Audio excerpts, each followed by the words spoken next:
Hello friends, today is Saturday, September 15th, 2012.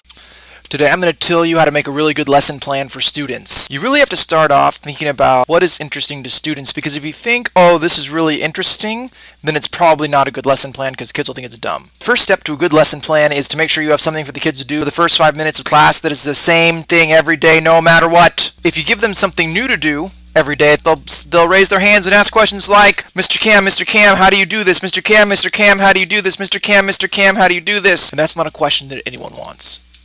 You want students when they come into class to be able to do it.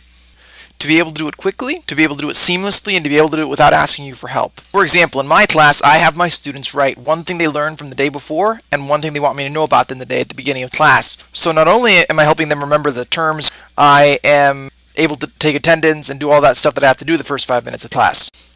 There are 3 steps to any good lesson plan, and I'm basically stealing from Michael Caine in The Prestige, but I don't remember how he said it because Michael Caine is a genius, and I will never be as smart as Michael Caine.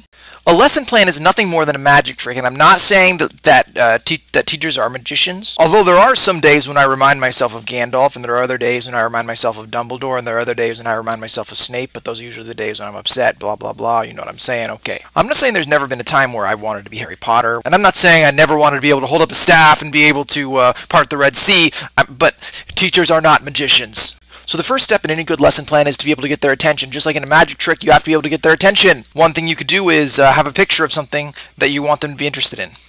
In my history classes, for instance, I sometimes will show a picture of a historical period and ask them what they think of the period before we even talk about the period. This way, they already have a visual in mind of where we are going and where we are heading. If you do not have a visual, students will often get lost in space. So, as you can see, a lesson plan needs an area of expertise, a bit of spunk to it. You need to be able to say things like, can you believe this happened? And after you've reeled them in, then you've got them on the hook, and you've got to find a way to keep them there. And this next, and I know I'm mixing my metaphors like crazy, but after you have them on the hook, it's almost like you have them in a building and they're walking upstairs, you're trying to get them to the top floor. How do you get them to the top floor? Well, you have to build stairs. You have to build the stairs. There's no way they're going to get up the building. The building is big and tall and scary, and if there's no stairs, they might get eaten by Freddy Krueger. And there is a term for this, and we call it scaffolding. Scaffolding is like when you have a building and you need to build something on it and you can't get up to that second floor window because it's on the outside and the ladders are just annoying, so you build scaffolding to get up there to help yourself do the job. The best example that I can think of was one time I tried to teach kids, we were learning about revolutions, and I used the word structure, and I asked who knows the meaning of the word structure, and not a single student knew the answer. And I was floored.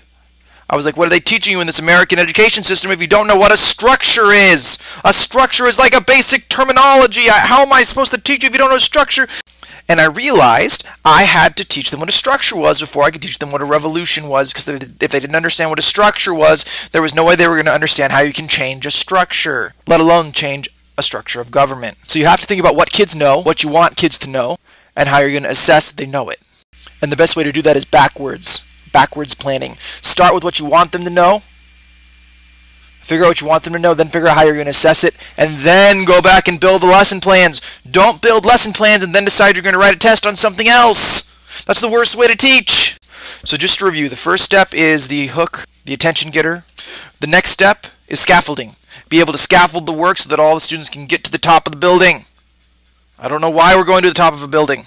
I don't know if we're racing to the top of something. I don't know if it's because we're trying to leave no child behind. You have to decide what you want to teach children, students, people, humans, and teach it. And decide that what you are teaching is the most important thing they've ever learned.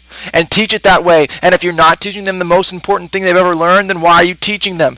And if you're just teaching them boring facts and figures and numbers out of a book, well then, they could read that out of a book. You need to try and teach them something to inspire them to be something that they weren't before they came into your classroom. And if you're not doing that, then why are you teaching? Why?